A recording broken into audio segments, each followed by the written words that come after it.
Bueno, en esta noche nosotros estamos comenzando un nuevo curso, acerca de un tema, yo debiera decir, del cual se ha hablado mucho, pero se ha hablado mucho mal hablado. Y en otro círculo no se ha hablado nada. De manera que tanto el silencio le ha hecho daño a la iglesia, como lo que es el no hablarlo de una manera bíblica.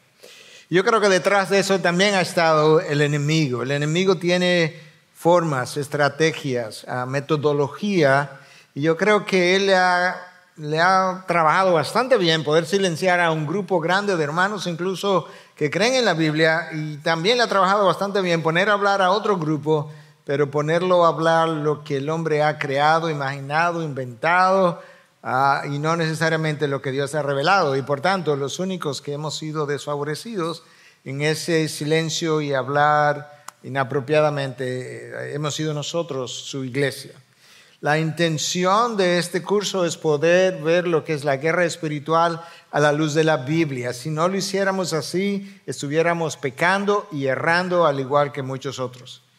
Y cuando hablamos de conflicto, o mejor dicho, de guerra espiritual, nos estamos refiriendo a un conflicto entre dos reinos, del cual, de ese conflicto, habla la Biblia y no poco.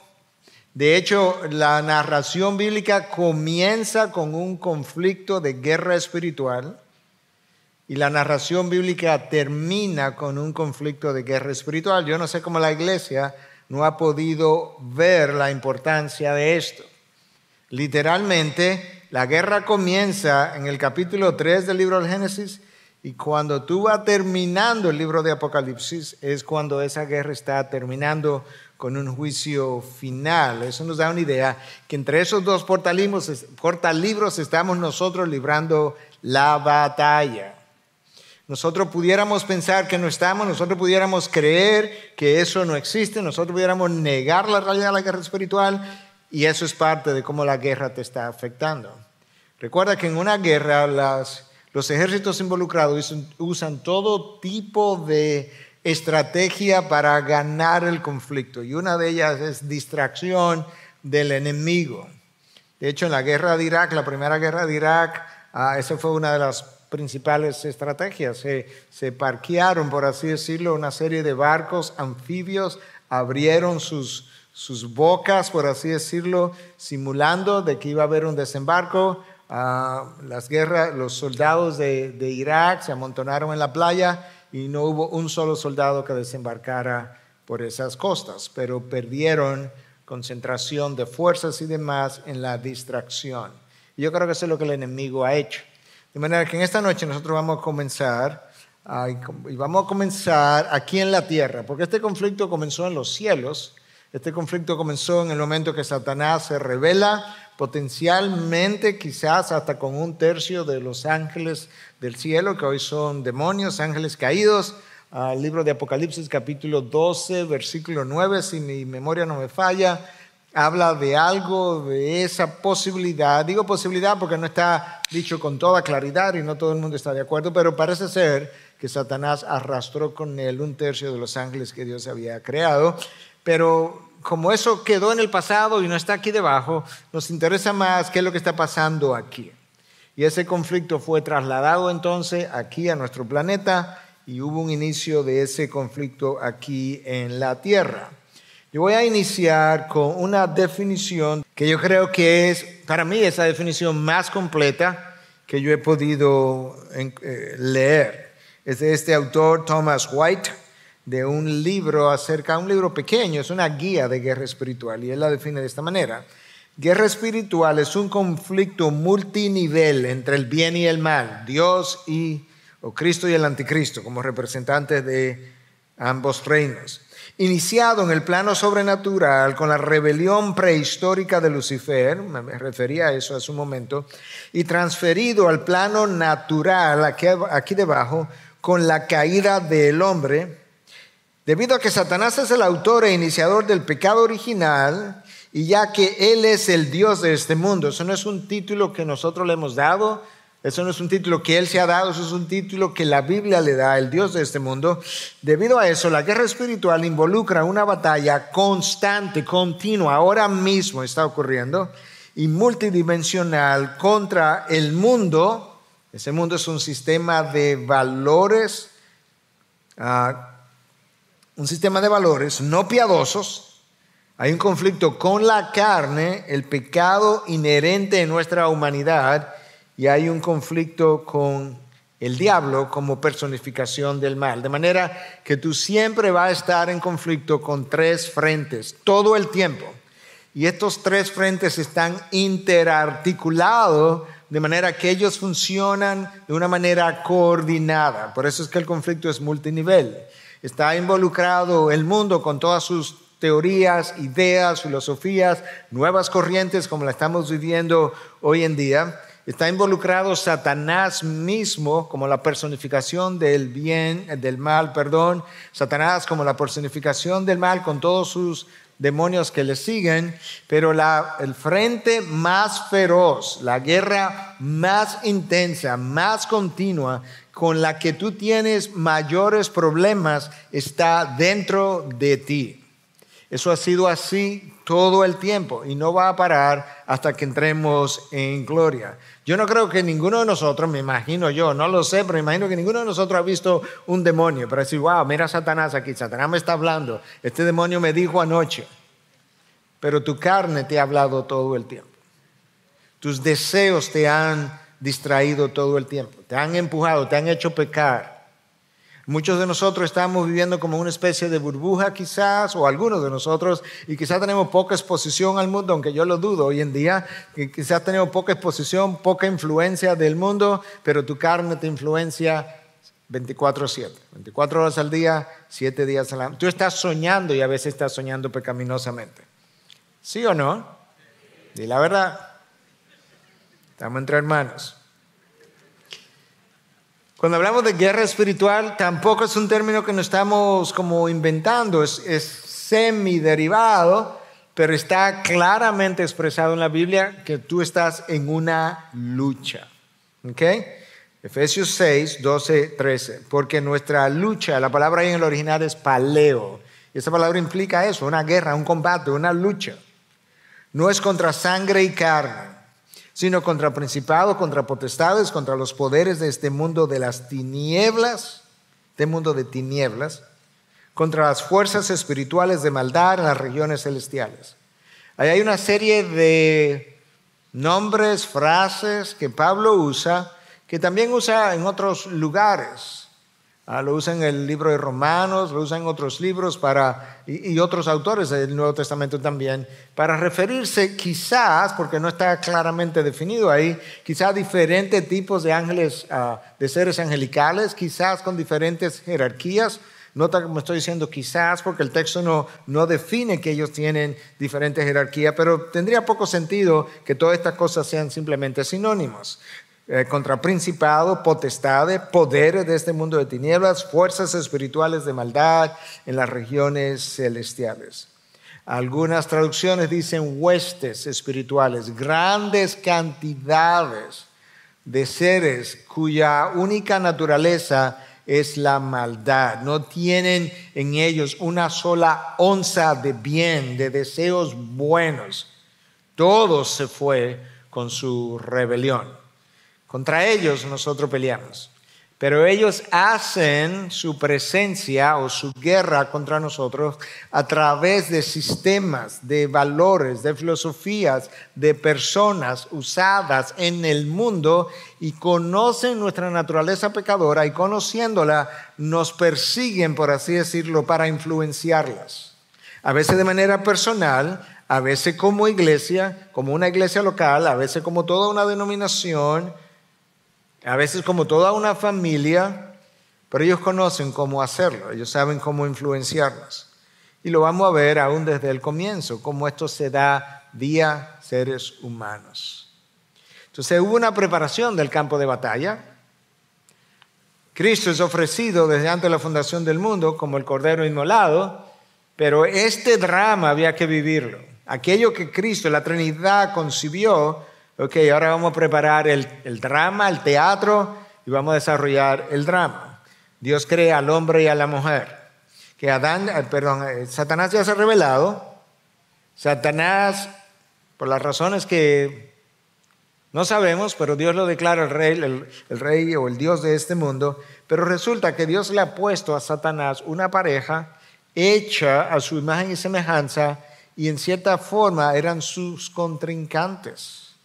Porque Dios le dijo a esta pareja no solamente que se multiplicaran, sino que reinaran, que ejercieran dominio. Esta creación ha sido entregada a Adán como cabeza, a Eva, hechos a mi imagen. Y ¿sabes qué? Aquí hay otra gente que se ha revelado en el universo, que ya está presente, que no le gusta eso, que quisiera reinar, porque Él es el rey, Él es el Dios de este mundo, pero esta pareja fueron hechos regentes en este mundo, y detrás de esa pareja Satanás se lanza.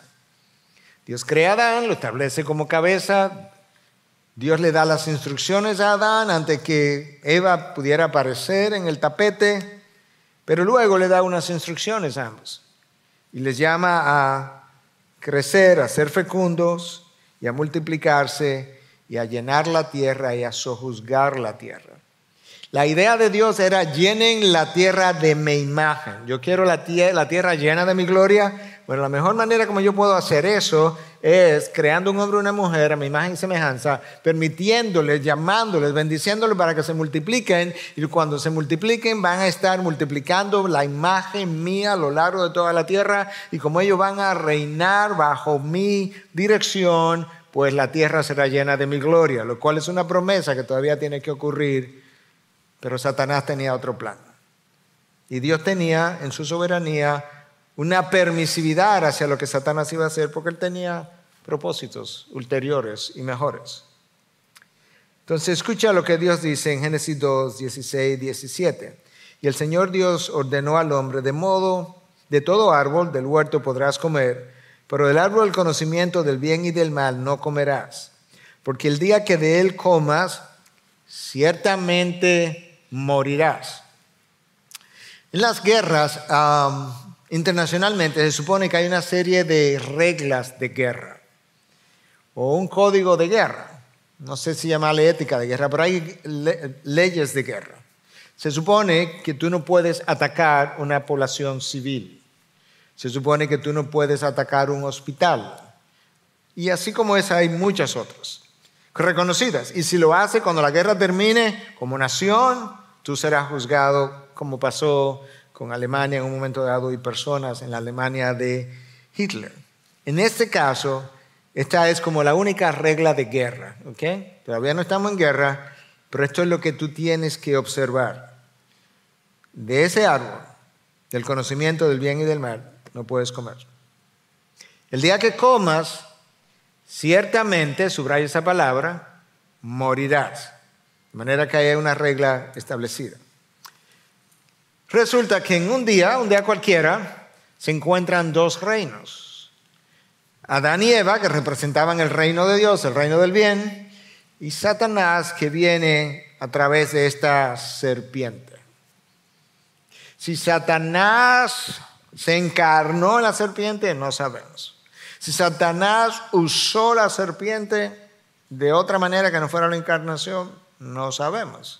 Si Satanás de alguna forma, por el poder que tenía, como que se vistió, por así decirlo, se apareció a manera de serpiente, no sabemos.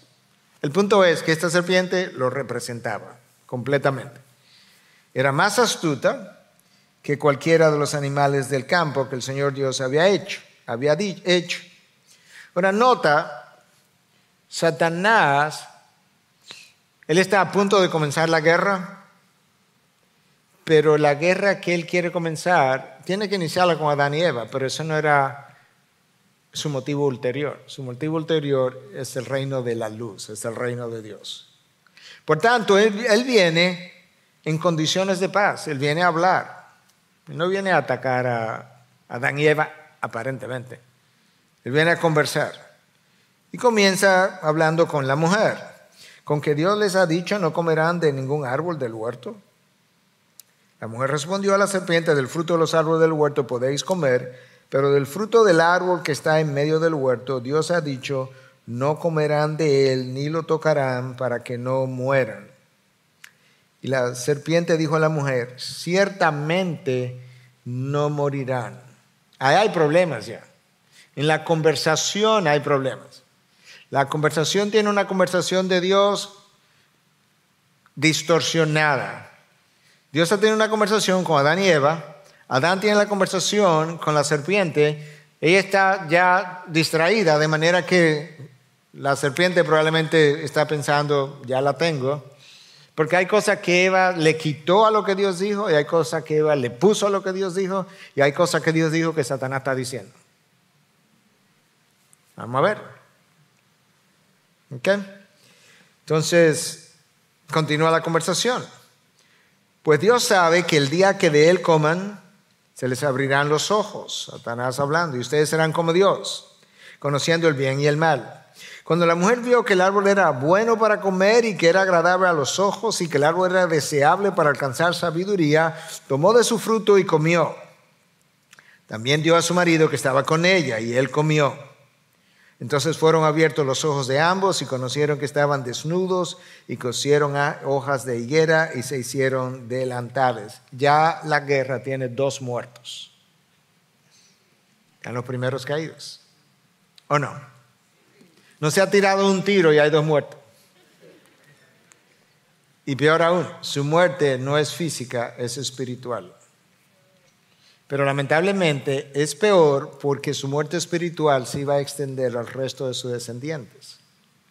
Fruto de una mordida, estamos nosotros haciendo un curso de guerra espiritual hoy. Si no, no hubiera curso de guerra espiritual. La mordida de una fruta, la mordida de algo que parece inocente.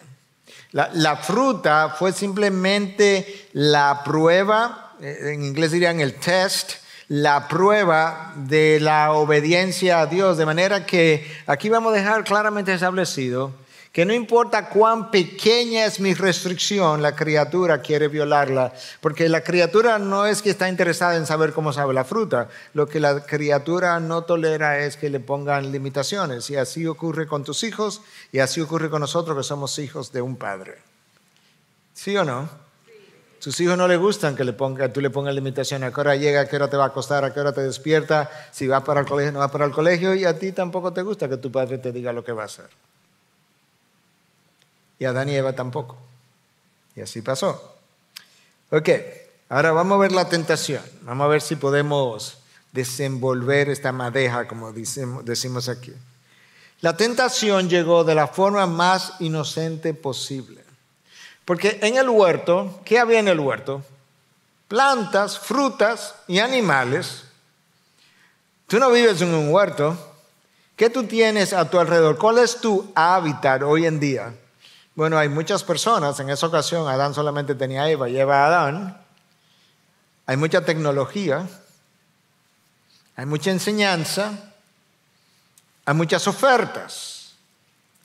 Bueno, la tentación llega a través de algo que es natural de tu hábitat, de con quién tú vives, con quién tú trabajas, o con quién tú caminas, con quién tú conversas, con quién tú te encuentras, con quién tú hablas, con quién tú chateas, con quién tú ves en internet o Facebook.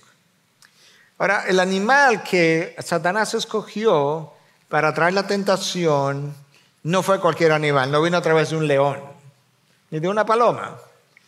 El texto, yo creo que de manera sabia, obviamente lo inspiró Dios, quiere ayudarnos a entender algo. Es que la serpiente era la más astuta, de manera que Dios nos está diciendo, ¿sabes qué? Tu enemigo no es cualquier enemigo.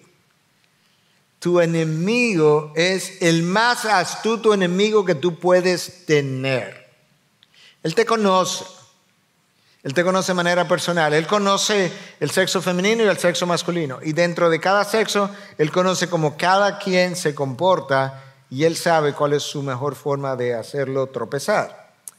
El abordaje que Satanás usa, nota que en el desierto, en el Nuevo Testamento, Él se fue directamente tras Cristo, pero aquí Él no hace eso. Recuerda que Cristo no estaba casado y Cristo no andaba con alguien como su ayudante, que quizás Él hubiese usado al ayudante o a la esposa, si fuera el caso, sino que Él va donde Eva. Eva no fue que oyó a Dios directamente, fue Adán que oyó a Dios. Porque esas instrucciones de no comer del árbol se las dieron a Adán. Eva no había sido creada todavía. Las instrucciones que Eva oyó fue de ser fecundo, crecer y multiplicados, y llenar la tierra y sojuzgarla. De manera que ahora Eva está en la conversación, pero nota que Eva es involucrada en una conversación vía una pregunta. No hay forma más sutil de poder involucrar a una gente en una conversación que no sea a través de una pregunta. De hecho, hasta Cristo hizo eso. Se acercó a la mujer samaritana, seguro con muchos prejuicios en contra de los hombres, y Él le pide que le dé agua. Eso es como una pregunta, una petición. Satanás viene y le hace una pregunta. Satanás no viene y le dice, mira, no le crea lo que Dios dijo, No piense que eso que Dios te dijo es buena cosa. No piense que esa fruta hace lo que Dios dijo que hace. No, una pregunta. Y tú y yo a veces, sabiéndolo o no sabiéndolo, hemos llegado a alguien para conseguir algo con una motivación ulterior y hemos venido con... Es más, alguien probablemente alguna vez te ha sugerido cuando te dice, no, pero que yo no sé cómo hacer tal cosa. No, pero hazle una pregunta nada más. Pregúntale a ver qué él piensa. Porque la pregunta suena como que yo soy inocente, o yo no sé, o yo no puedo. Entonces el enemigo trae la tentación y nota que él no comenzó hablando de la fruta. Él comenzó hablando de Dios. Imagínate si yo soy cristiano y tú comienzas hablándome de Dios, yo creo que tú eres de los míos. No estoy tan seguro. El enemigo comenzó hablando de Dios, con que Dios ha dicho. O sea, Eva, yo no sé si Dios ha dicho eso, yo no sé qué Él te ha dicho, con que Dios ha dicho, déjame ver, Eva. Y el enemigo distorsionó la palabra de Dios. Nosotros tenemos la palabra de Dios hoy en la Biblia, ¿verdad? La distorsión de esa palabra por parte de maestros malintencionados es parte de la guerra espiritual intensa que tú y yo recibimos. Es más del jardín del Edén. Entonces el enemigo le dice, con que Dios ha dicho, no comerán de ningún árbol del huerto. Eso no fue lo que Dios dijo. Pero él distorsionó lo que Dios había dicho. Y Eva le agrega la revelación de Dios. Satanás la distorsiona y Eva le agrega, le dice, no, lo que Dios dijo fue que no comerán de él, del conocimiento del árbol del conocimiento del bien y del mal, ni lo tocarán. Dios no habló de que no lo podían tocar. Ustedes quizás llegaron a la conclusión que para evitar la tentación lo mejor era no tocarlo. Está bien, pero no le agregues a lo que Dios no ha dicho. Hace poco, hace unos meses alguien me escribió porque yo cité un versículo de la Biblia y entonces puse unas palabras en negritas, las resalté y en paréntesis puse énfasis agregado y entonces él me escribe que para qué yo puse énfasis agregado. Y yo le dije, porque las palabras en la Biblia no están en negritas y debe quedar claro que lo que Dios no hizo, no reveló, no dijo, tiene que estar claramente definido. Y él incluso me escribió para atrás dándome las gracias, que nunca había sabido, qué bueno que aprendió algo. Sí, o sea, la palabra de Dios es la palabra de Dios como está revelada. De manera que el ni lo tocarán no iba. Pero escucha que Eva no solamente le agregó a lo que Dios ha dicho, Eva le restó a lo que Dios dijo, para que no mueran. Eso no fue como, o sea, Eva dice que no pueden comer ni tocarlo para que no mueran. Bueno, eso no fue exactamente lo que Dios dijo. Dios dijo, porque el día que de él comas, ciertamente morirás. Eso no es lo mismo para que no mueran. No te lo comas porque a lo mejor te mueres, pero a lo mejor no. No, Dios le dice, no hay chance de que tú te lo comas y no mueras. No es que pudieras morir, no, es que no tienes chance de salir con vida. Pero nota lo que el enemigo hace. El enemigo toma la palabra que Eva no pronunció, que Dios sí pronunció, y él la pronuncia, pero la tuerce. Eva, oye cómo es, ciertamente no morirán. El ciertamente ahora de Satanás. El ciertamente que Eva dejó afuera, que Dios sí dijo, ahora Satanás se lo apropió para él. Eva no. A Eva le suena familiar la conversación porque ella oyó un ciertamente, y ahora Satanás usa ciertamente también. Ciertamente no morirán. Satanás ha comenzado a socavar la confianza en el carácter de Dios. Porque si Dios ha dicho una cosa que no es, y sobre todo cuando el enemigo dice, mira Eva, la realidad es que mira cómo es. Se te van a abrir los ojos y ustedes serán como Dios, conociendo el bien y el mal. La tentación trae consigo lo que parece una bendición. Porque ¿quién no quiere ser como Dios? Tú no quieres ser como Dios. De hecho, esa es nuestra promesa. Nuestra promesa es que seremos como Él es. No seremos Dios, pero seremos como Dios. Seremos como Él es. Pues claro, esto suena como algo que yo debo desear, aun si yo no lo deseara. Y el texto dice que Eva vio el árbol, que era bueno. La tentación está entrando por los ojos. Y que Eva entonces vio que era deseable para alcanzar sabiduría. Vio. ¿Ok? De la fruta. Yo no sé cuánto tiempo la vio, pero de alguna manera la fruta le atrajo, el color, el olor.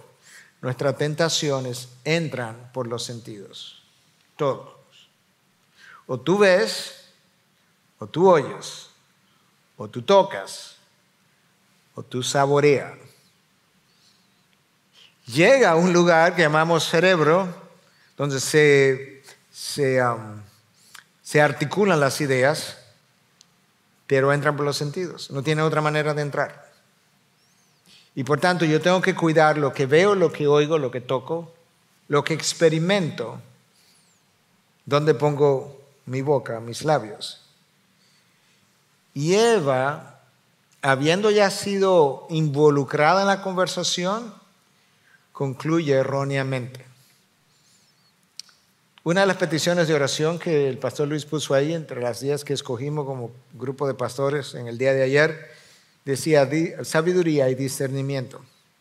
La mayoría de tus problemas, la mayoría de mis problemas, la mayoría de los problemas de la iglesia, la mayoría de los problemas de los hijos de Dios han venido, están viniendo y seguirán llegando primordialmente por una falta de sabiduría y de discernimiento.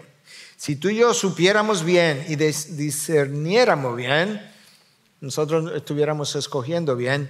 Eva concluyó erróneamente. Vio el árbol, se sintió tentada, atraída, dijo, esto me da sabiduría. No, Eva, esto te trae la muerte. Eso fue lo que Dios dijo. Sin embargo, Eva prontamente silenció la voz de Dios, le prestó atención a la voz de Satanás por una razón, porque nosotros vamos a ser beneficiados.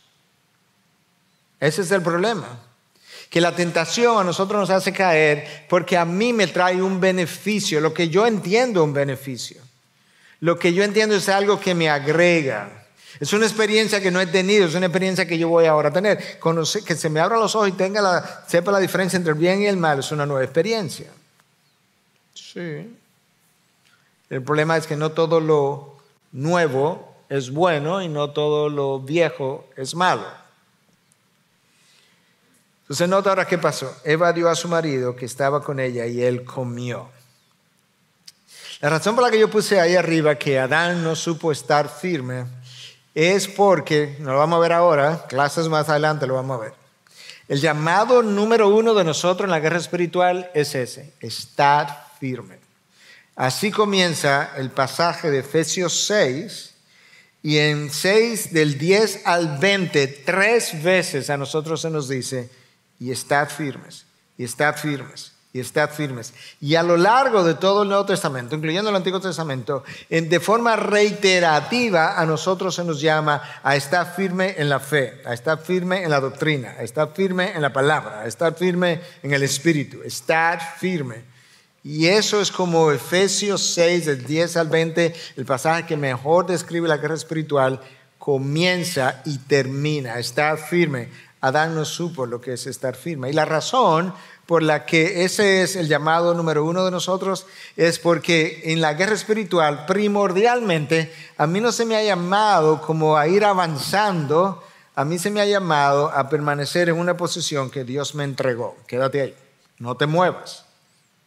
Y por tanto yo tengo que estar firme en lo que yo sé, en la doctrina, en la palabra, en el carácter de Dios. No te muevas. O sea, preserva la posición que yo te he entregado. En el caso de Adán y Eva, preserva el planeta. ¿Dónde él tenía que permanecer firme? En obediencia a mi mandamiento. Adán no supo hacer eso. Adán se dejó inducir por su esposa. Pero notaste, ¿quién es el instrumento de caída de Adán? La esposa. Ahora escúchame, yo no estoy diciendo con esto que la mujer es un problema y que el pecado de nosotros siempre viene por la mujer. Porque al día de hoy, lamentablemente, yo creo que el sexo masculino es más problema que el sexo femenino. En su falta de liderazgo y en inducir incluso a su esposa a pecar. Y no solamente en inducirla a pecar, que sería como la parte negativa de una manera, pero en no contribuir a ella a santificarse, que sería la parte positiva que no está haciendo. Pero ahora ha ocurrido la primera expansión de la guerra. Porque ahora Adán y Eva y todos sus descendientes se han unido al ejército de la serpiente. Lo que comenzó como Dios con Adán y Eva y los ángeles de Dios, ahora es los ángeles de Satanás, los ángeles caídos, Adán y Eva y billones de personas a lo largo de miles de años. Terrible. Porque eso es donde nosotros nos encontramos en el día de hoy. Entonces, ¿cuál es la meta del enemigo? Escúchame, la meta del enemigo es cambiarte. Y él va a tener una meta en términos de por dónde que voy a comenzar a cambiarte. Y eso siempre va a ser así.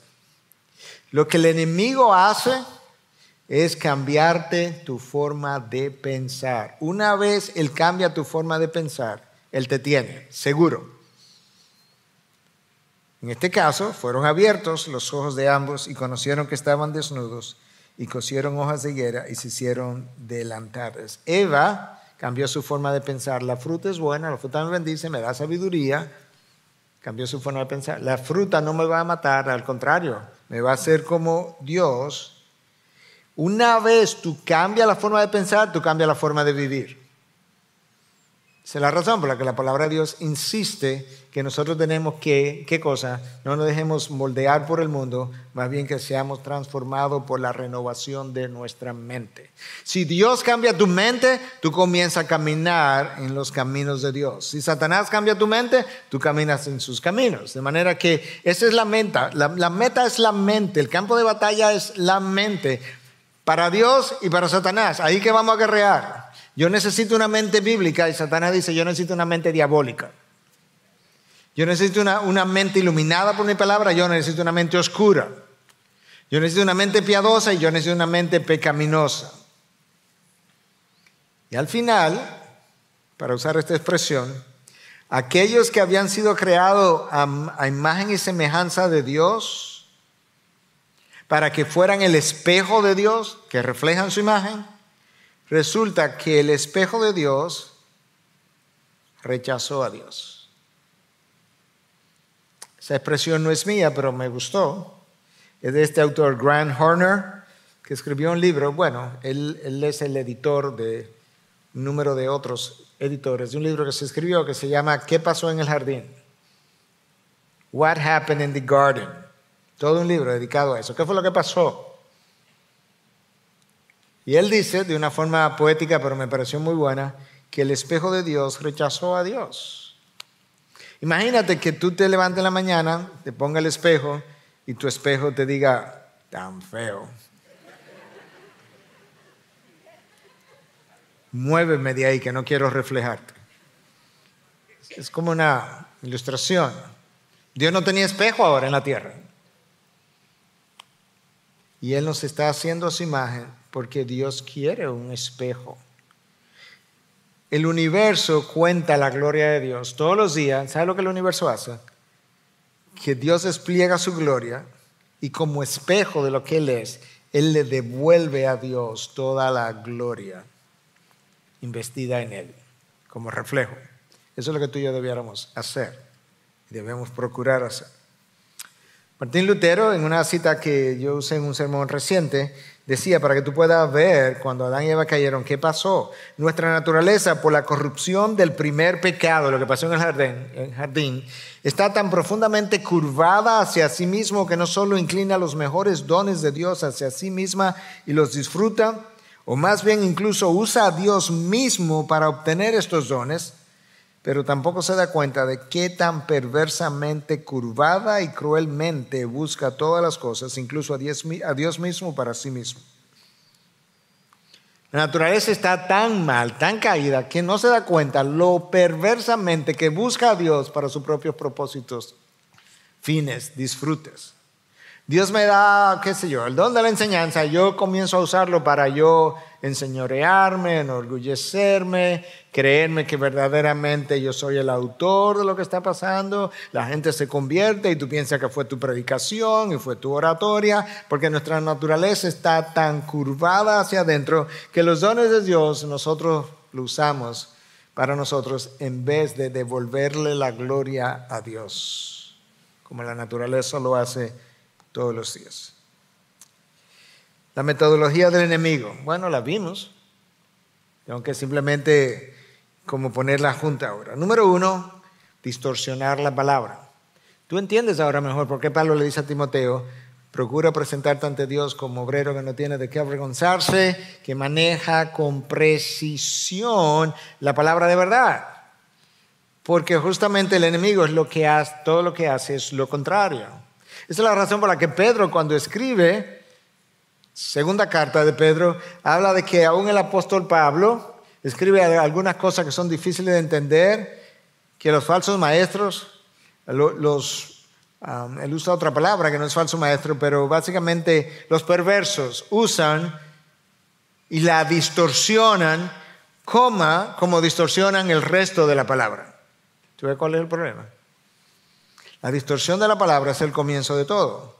Así comenzó el enemigo, la serpiente, a hacerla, y así siguió Eva, quitándole la palabra, añadiendo la palabra, y luego Satanás robándose palabras de la revelación de Dios para usarla a él contra Adán y Eva, como lo hizo con Cristo cuando él se robó un verso de uno de los salmos en la tentación. Satanás sabe usar la palabra de Dios. Lo otro es minimizar las consecuencias. Eva, tú no vas a morir. Pero ¿sabes qué? Cuando nosotros estamos siendo involucrados por Satanás, las consecuencias también no son minimizadas.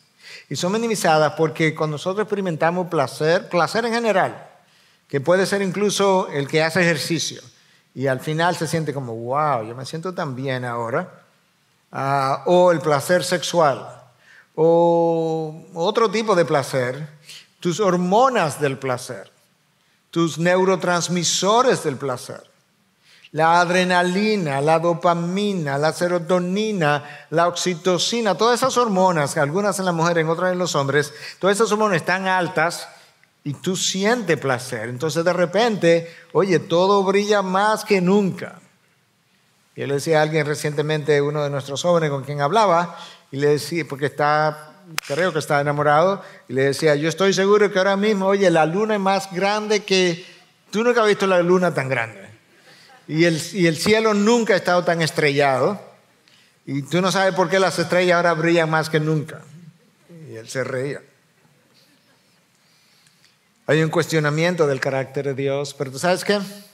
Cuando tú estás en medio de una dificultad y tú comienzas a pensar que Dios no me escucha, En serio, Dios no te escucha. O sea, Dios es omnipresente, todo lo ve, todo lo oye, pero Él decidió que a María, a José, a Miguel, a Katy, yo no lo voy a escuchar. Dios como que no se está acordando de mí, en serio.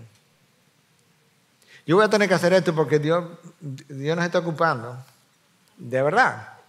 No se está ocupando de ti. O sea, Dios se ocupa de una palomita, de qué es lo que va a comer mañana, pero de su Hijo, hecho a su imagen y semejanza, que Cristo murió por Él en la cruz, Él le subió el vidrio.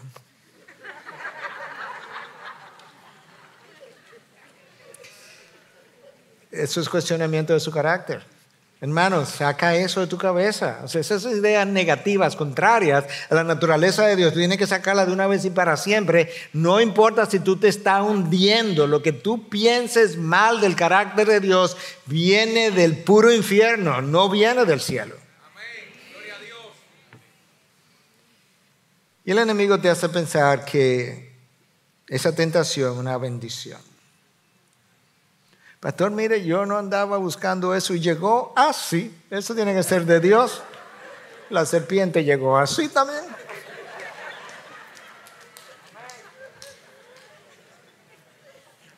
Porque las cosas lleguen así no dicen que son de Dios. Dios tiene sus formas. La voz de Dios es consistente con su palabra. La voz de Dios es consistente con sus propósitos. La voz de Dios consistente con su voluntad revelada. La voz de Dios consistente con lo que el Espíritu de Dios pudiera comunicarme en oración. La voz de Dios consistente con su carácter. De manera que cuando algo llegue así, pregúntate si es consistente con el resto de lo que la palabra de Dios revela acerca de Dios. La tentación te hace ver, nosotros vamos a tener una clase entera más adelante de cómo lidiar con la tentación, pero la tentación te hace ver los beneficios de algo, porque hay cosas que tienen como beneficio, el problema es que son beneficios temporales, te hace ver los beneficios de algo, lo que hace que te oculta las consecuencias de ese algo, y eso yo tengo que recordarlo. Cuando tú veas, y esto lo hemos visto a lo largo de la historia, ¿verdad? A lo largo de la historia de la Biblia incluso en algunos casos. Y a lo largo de la historia de la iglesia o a lo largo de tu propia vida quizás. Cuando tú te preguntes si algo es de Satanás o no, no siempre lo tenemos claro. Pero cuando tú escuchas un lenguaje piadoso, acompañado de acciones malvadas, eso, escúchame, eso solamente tiene un solo origen. No dos, uno. Porque ni nosotros sabemos hablar tan bonito, piadosamente, y tener estas acciones malvadas. El enemigo sí. El enemigo es el que viene. Eva, con que Dios ha dicho. No, Eva, ciertamente tú no vas a morir. Se te abrirán los ojos. Serás como Dios. Yo me imagino el susurro de esa serpiente. Se te abrirán los ojos, Eva. Y serás como Dios. Wow. Oye, esa voz hasta piadosa sonaba. Adán tiene que ser de Dios, porque mira, nosotros no andamos buscando ser como Dios. Y mira cómo nos trajo esa oferta. La oferta puede venir a través de alguien bien intencionado. Yo no creo que Eva le dijo, mira, Adán, come para que te caiga conmigo. No lo creo. O sea, Eva estaba bien intencionada, pero estaba autoengañada. Y ese es el problema. Hermanos, nosotros, tú y yo, somos maestros del autoengaño. Cuando la palabra de Dios habla de que el corazón es engañoso para engañarte a ti y para engañarme a mí. El corazón es una cosa terrible. Porque el corazón tiene la capacidad de engañar al otro y de engañarme a mí. Y frecuentemente primero me engaña a mí y después al otro. Nosotros tenemos otro problema. Peor que el de Adán y ciertamente peor que el de Cristo en el jardín, en el huerto, en el desierto.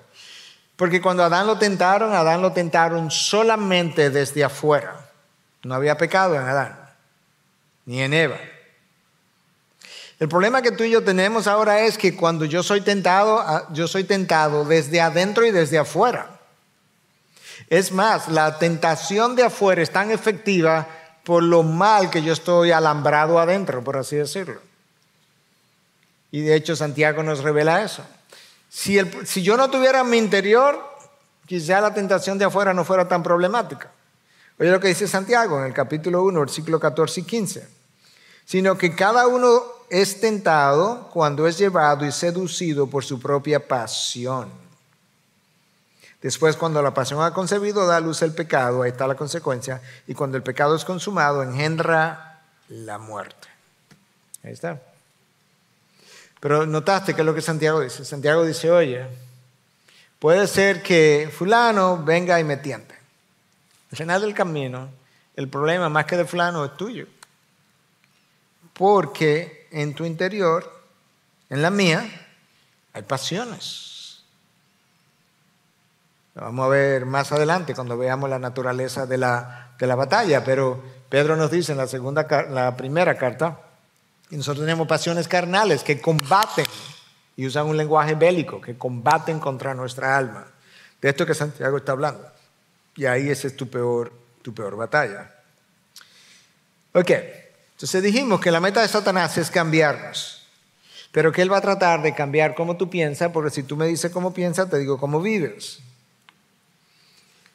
Si yo te observo, si yo pudiera caminar contigo por 6 meses, 3, 1 mes, y te veo vivir, yo sé cómo tú piensas. Literalmente. No tienes ni siquiera que contarme tus pensamientos. Yo sé cómo tú piensas. Yo sé lo que te gusta, lo que no te gusta. Observándote. Lo cual el enemigo hace a través de sus secuaces todo el tiempo. Yo voy a saber lo que te atrae y lo que no te atrae. Yo voy a saber cuáles son tus debilidades y cuáles no son tus debilidades. Yo voy a saber cómo tú te autosatisfaces y cómo no lo haces. En todo el sentido de la palabra, no en uno solo. Entonces, cuando Satanás cambió la forma de pensar de Eva, ¿qué fue lo que logró cambiar? Bueno, Eva comenzó a cambiar o cambió lo que ella pensaba acerca de Dios. Porque si hubiese seguido pensando que Dios es Señor y Dios es Dios y que Dios habló verdad, ella no hubiese hecho lo que hizo. Ella llegó a pensar que Dios no quiere que seamos como Él, porque le creyó esa mentira a Satanás. Eva también cambió su forma de pensar acerca del árbol. No, este árbol no es para mal, este árbol no va a matarnos, este árbol es para darnos vida, darnos algo que yo debiera estar deseando. Y Eva cambió su conclusión, lo que creía acerca de las consecuencias. Ciertamente morirás, dijo Dios. Satanás dijo, ciertamente no morirás.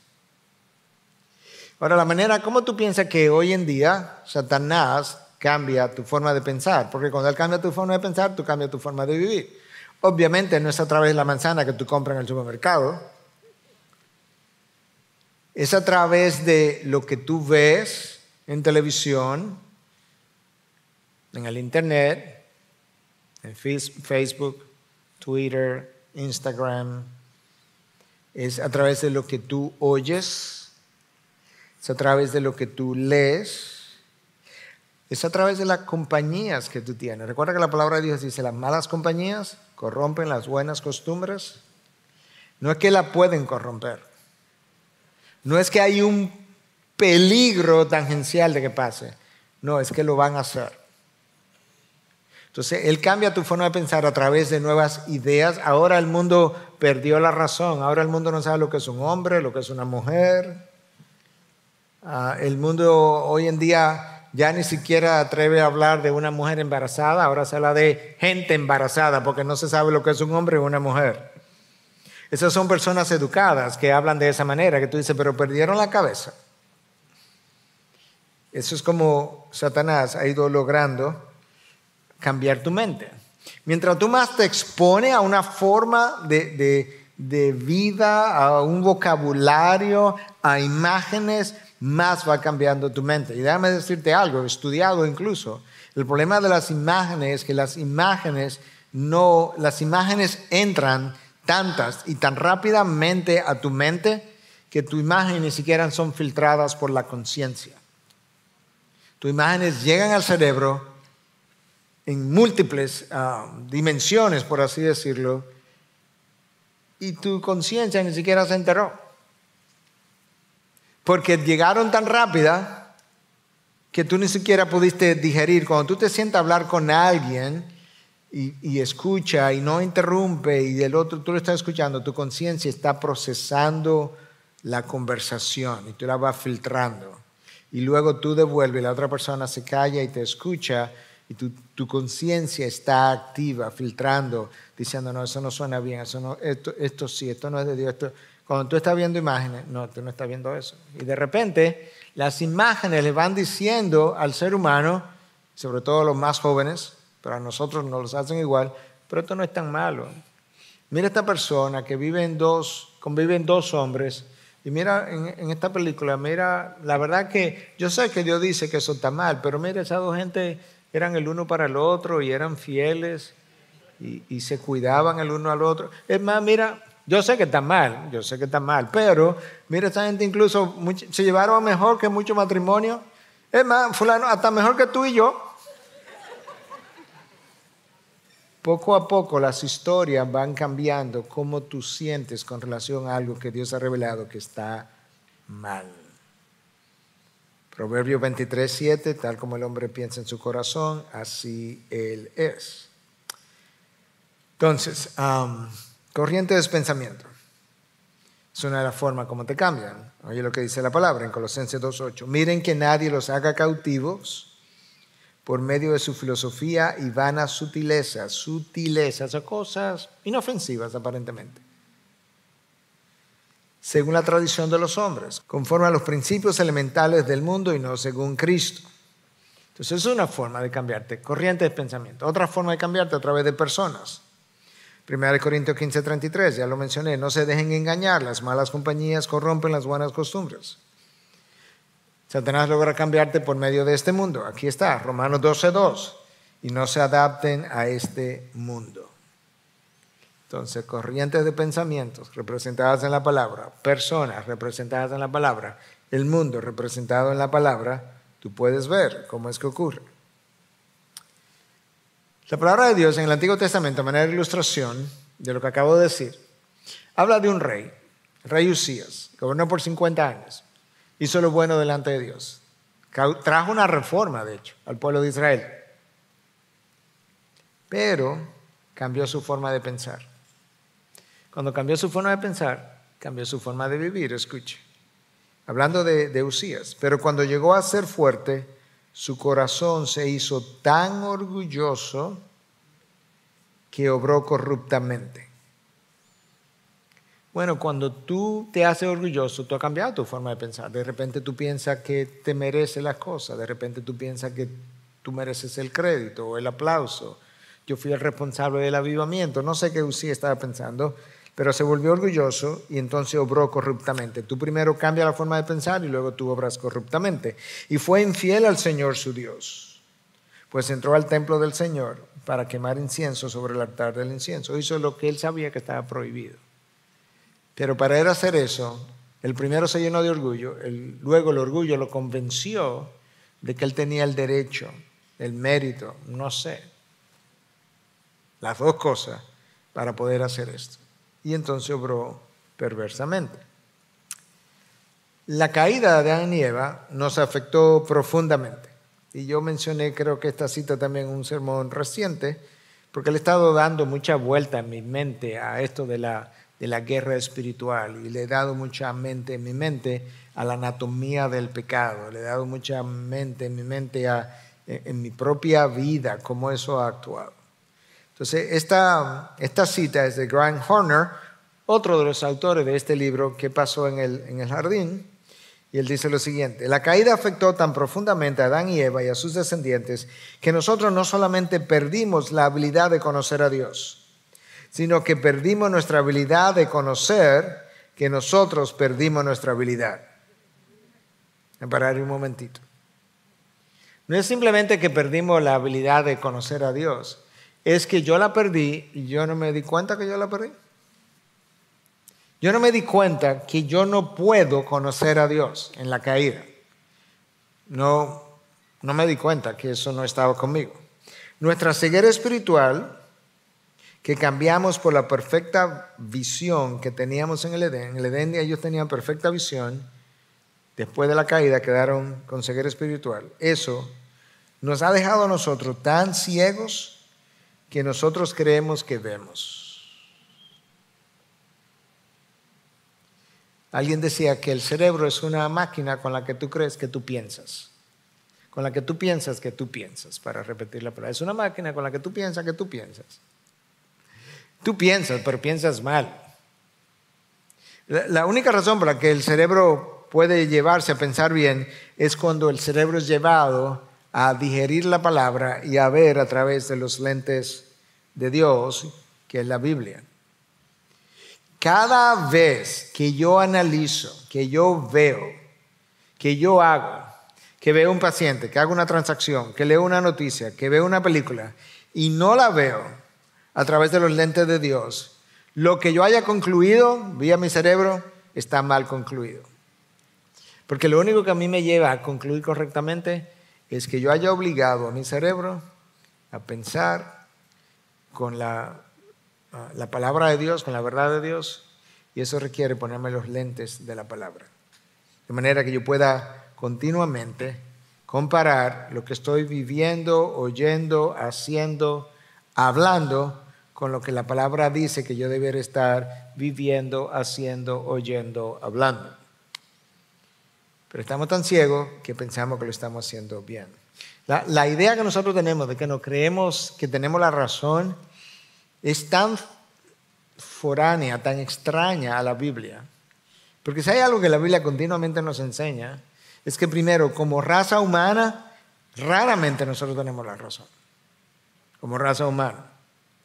Y luego, en las conversaciones o en conflictos, puede ser que uno tenga la razón versus el otro, pero la realidad es que ninguno de los dos está viendo lo que está ocurriendo como verdaderamente es, porque eso solamente lo ve Dios, literalmente hablando.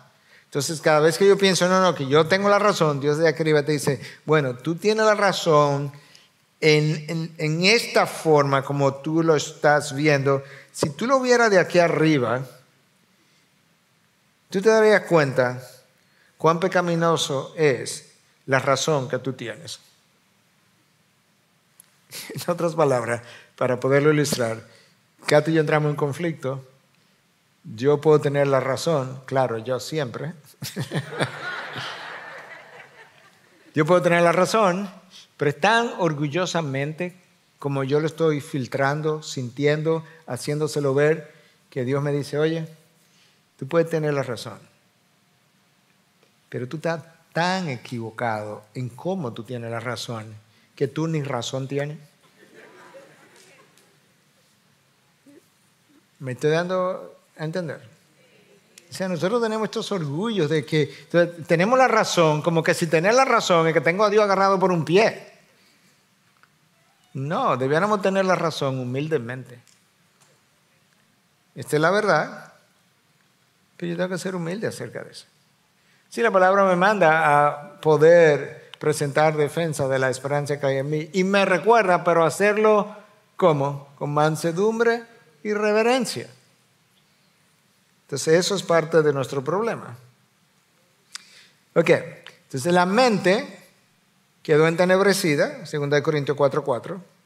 Romanos 8:7 nos dice que la mente puesta en la carne no se somete a la ley de Dios, ni siquiera puede. O sea, la mente quedó inhabilitada de someterse a Dios. No es dificultada en someterse a Dios, inhabilitada en someterse a Dios. Dios tiene que venir y hacer algo. La voluntad quedó establecida, de eso hemos hablado en otras ocasiones, 2 Timoteo 2, 25, 26, que trate con mansedumbre a los que se oponen, por si acaso Dios le concede el arrepentimiento, si escapen del diablo que lo tiene esclavizado para hacer su voluntad. Y el corazón endurecido. Bueno, imagínate ahora.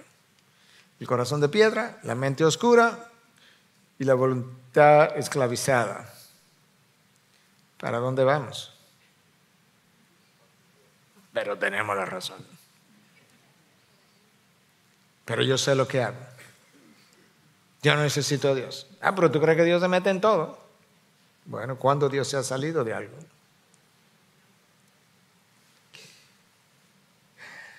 Gracias a Dios que tempranamente Dios anunció que esto no iba a durar toda la eternidad, que esto iba a parar. Y en Génesis 3:15, todavía ahí, sin salir del capítulo 3, Dios anuncia, esto va a terminar. Lo primero que va a haber un cambio del rumbo de la guerra. Y finalmente el fin de la guerra. Génesis 3:15, pondré enemistad entre tú y la mujer, entre tú y tu simiente, entre tú y la mujer, y entre tu simiente y su simiente. Él te herirá en la cabeza y tú lo herirás en el talón, en el calcañar. Eso es hablándole a la simiente de Satanás y la simiente de la mujer, que era Cristo. Va a haber una enemistad. Y entonces tú lo vas a herir en el calcañar, él te va a herir en la cabeza. Es el anuncio, de manera que hay un anuncio de que esto en algún momento va a comenzar a cambiar. Y el Nuevo Testamento me dice cuándo comenzó a cambiar. Míralo aquí, Colosenses 2:15. Y habiendo despojado los poderes y autoridades, hizo de ellos un espectáculo público, triunfando sobre ellos por medio de él. Lo que Colosenses 2:15 habla fue anunciado en el jardín, en 3:15. Va a llegar un momento donde la herida en la cabeza es que te va a despojar de tu poder junto a todo tu reino de las tinieblas, y él va a triunfar sobre ti y la guerra va a tomar otro giro. La razón por la que eso es importante, porque cuando tú lees el Nuevo Testamento, sobre todo importante en esta generación que ha hecho de Satanás una cosa que no es y ha vivido amedrentada por Satanás, pero cuando tú lees el Nuevo Testamento, prácticamente en todos los pasajes, dije prácticamente porque no puedo estar seguro uno por uno, pero prácticamente en todos los pasajes, cuando se refiere a Satanás, de alguna manera la relación que establece es de alguien que está derrotado. ¿Okay? No es alguien que está triunfando, no es alguien que está derrotado. O está derrotado, o terminará derrotado, o va a ser infructuosa lo que está tratando de decir. Siempre está en una posición de desventaja, incluyendo en el desierto con Cristo. Él le ofrece el reino de este mundo y él parece estar como a la par con Cristo, pero al final quien triunfa es Cristo. O sea, él nunca triunfa. Ahora, ¿cuál tú piensas que fue como el contraataque que Dios trajo al reino de las tinieblas? Tú pensarías que sería como Cristo acompañado de sus ángeles. No, ese no es el contraataque, ese es ya el juicio final para llevarlo al lago de fuego. El contraataque es con nosotros. Nosotros somos la fuerza de choque. ¿Sabe cuál es el contraataque? La gran comisión. Ese es el contraataque. Ir por todo el mundo y hacer discípulos. Predica mi evangelio. Estos rebeldes que están aquí en la tierra, hay que llevarlos de rebeldes a adoradores. Y hay una sola forma de hacer eso, es predicando el evangelio. Y hay una sola forma de hacer eso, es que tú vayas. Porque ¿cómo van a escuchar si no hay quien le predique? ¿Y cómo van a predicar si no hay quien los envíe? Entonces, ¿quién es que lo van a enviar? Ustedes. ¿Y quiénes son los que van a ir? Ustedes también. De manera que hay enviadores y enviados. Gracias. Iba a decir idores. Gente que va. Hay enviadores y enviados. Pero la fuerza de choque somos nosotros. Esto que estamos comenzando hoy como un tiempo de ayuno y oración es parte de la fuerza de choque. Nosotros estamos viviendo tiempos difíciles. Tiempos donde la palabra declara que la oscuridad ha ido avanzando. Ciertamente la luz ha ido avanzando en los terrenos donde se predica, pero ¿sabes qué? Donde hay oscuridad, la oscuridad es más densa. Al mismo tiempo, hay una luz que va avanzando. Es como si la oscuridad se fuera replegando y como se va replegando se va haciendo más densa y más densa y más densa. Pero nosotros somos la fuerza de choque contra el reino de la tiniebla. Oye lo que dice Romanos 13:12. La noche está muy avanzada y el día está cerca. Por tanto, desechemos las obras de las tinieblas y vistámonos con las armas de la luz. ¿Cuáles son las armas de la luz?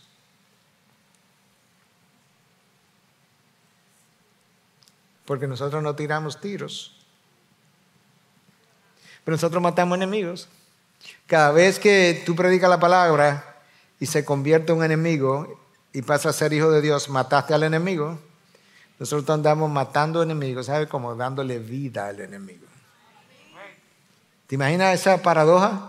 Que tú matas al enemigo dándole vida al enemigo y lo vuelve de hijo de la ira a hijo de Dios.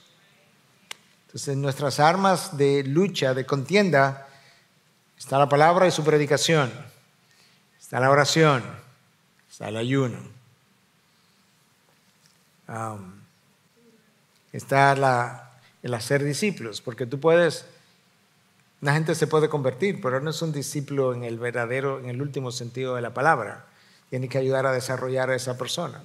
Eso es parte de las armas de la luz que nosotros tenemos. La reconciliación es parte de las armas de la luz. Nosotros tenemos una promesa y es que la iglesia va a triunfar. Las cosas comenzaron mal, pero van a terminar bien. Y esa es nuestra esperanza. Que las cosas comenzaron mal, están mal, pero van a terminar bien. Es como cuando tú has visto una película y conoces el fin de la película y al final de la película los buenos triunfan y tú estás ahora viendo la película por segunda vez y hay gente que no la ha visto contigo y la gente está ahí como comiéndose las uñas y tú estás ahí viéndola, ya tú conoces cuál es el final y tú dices, no te preocupes que ganamos al final. Entonces tú como que te relajas. Bueno, Romanos 16:20, y el Dios de paz aplastará pronto. ¿Tú oíste esa palabra? Aplastará pronto a Satanás debajo de los pies de ustedes. La gracia de nuestro Señor Jesucristo sea con ustedes. Oye lo que el texto dice. Dios va a aplastarlo, pero no somos nosotros. Pero va a quedar aplastado debajo de nuestros pies. ¿Tú estás viendo cómo la combinación? Esta guerra espiritual que algunos han declarado por ahí diciendo, y yo aplasto al enemigo y piso al enemigo. No, tú no pisas a nadie. Dios lo está poniendo ya aplastado para que tú pongas los pies de un enemigo aplastado. Él lo aplastó. Él es quien hace esta guerra. Él es quien gana. Y después que Él lo aplasta, te dice, ven mi hijo, póntele arriba. Y tú dices, wow, papá, ganamos. Sí, mi hijo, ganamos. Créetelo.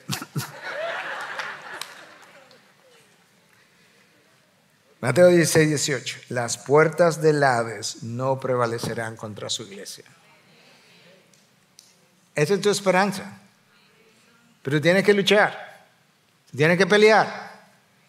Porque sabes que no hay ni honor para Dios, ni gozo para ti, cuando tú peleas una batalla que es tu batalla, y es tu forma, y es tu energía, porque tú estás peleando otra batalla. Tú no estás peleando la batalla del Señor. Tú estás peleando otra guerra. Y cuando nosotros le tiramos tiros a nuestros hermanos en Cristo, nosotros estamos peleando otra guerra. Nosotros estamos usando lo que se llama en inglés fuego amistoso, friendly fire. Cuando en la guerra accidentalmente yo disparo mi arma y resulta que maté, bueno, hoy pasó eso lamentablemente, que extremistas de derecha en Israel mataron, lincharon a un judío pensando que era árabe.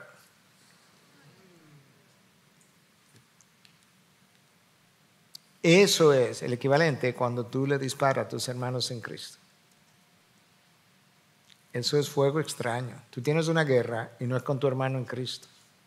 Tú puedes tener diferencias con tu hermano en Cristo. Tu hermano en Cristo quizás necesite confrontación, quizás necesite corrección, pero esa no es tu guerra. Tú tienes otros enemigos. El primero está dentro de ti, antes que fuera.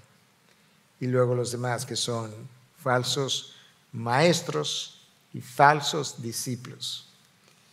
En el reino de la tiniebla hay un falso Cristo, el anticristo. Hay un falso profeta, que está descrito en Apocalipsis. Está la cabeza del reino, que es Satanás, como si fuera Cristo. Hay falsos maestros y hay falsos discípulos. Y los falsos discípulos siguen la voz de los falsos maestros. Pero sus ovejas oyen su voz. Con eso iniciamos este curso de guerra espiritual. Terminamos esta primera clase. No se vaya, que ahora es que se pone bueno. Pero nosotros estamos en guerra. Y nosotros tenemos que ser buenos soldados para representar a nuestro comandante en jefe, el Señor Cristo Jesús.